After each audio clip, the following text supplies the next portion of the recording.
Israel Hamas के बीच युद्ध विराम का पहला दिन शांति से बीता है।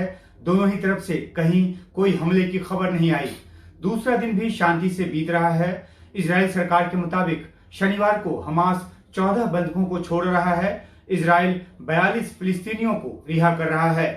युद्ध विराम के पहले दिन हमास की तरफ से 13 इजरायली, 10 थाईलैंड और 1 फिलीपींस के बंधकों को छोड़ा गया। इजराइल की सीमा में इनके आने के बाद सभी को स्वास्थ्य जांच के लिए ले जाया गया। पहले दिन छोड़े जाने वाले बंधकों में महिलाएं और बच्चे शामिल थे। दोहरी नागरिकता वाला कोई भी बंधक पहले दिन नहीं छोड़ा गया। अब तक की जानकारी कहती है कि 4 दिनों में जो 50 बंधक छोड़े जाने वाले हैं, उनमें 3 अमेरिकी नागरिक भी शामिल हैं। हालांकि पहले दिन किसी अमेरिकी नागरिक को नहीं छोड़ा गया।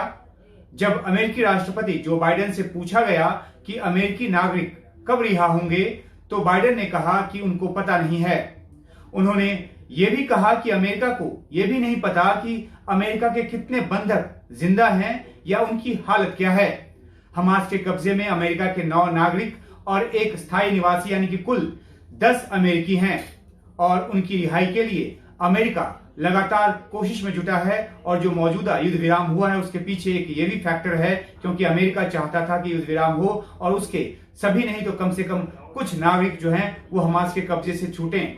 युद्ध विराम समझौते के तहत शुक्रवार को 13 इजरायली बंधकों को ही छोड़ा जाना था, लेकिन हमास ने 11 और बंधकों को छोड़ा।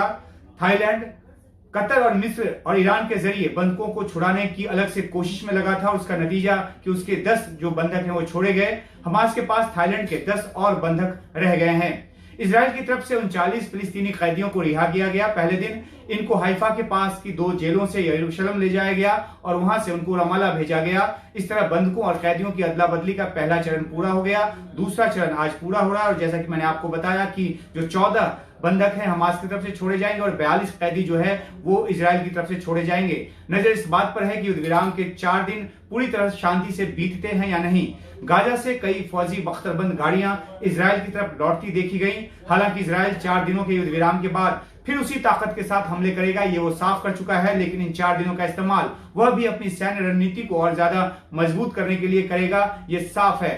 राफा सीमा से राहत सामग्री गाजा पहुंचना शुरू हो गया है। पहले दिन करीब 100 ट्रक जो है वो राफा बॉर्डर पर खड़े थे। दूसरी तरफ युद्ध विराम लागू होने से मिस्र में फंसे जो फिलिस्तीनी हैं उनको भी राहत मिली है। अच्छी खासी तादाद में वो राफा बॉर्डर के जरिए गाजा लौट रहे हैं। इस तरह के दृश्य और इस तरह की जो जानकारी है वो आई है।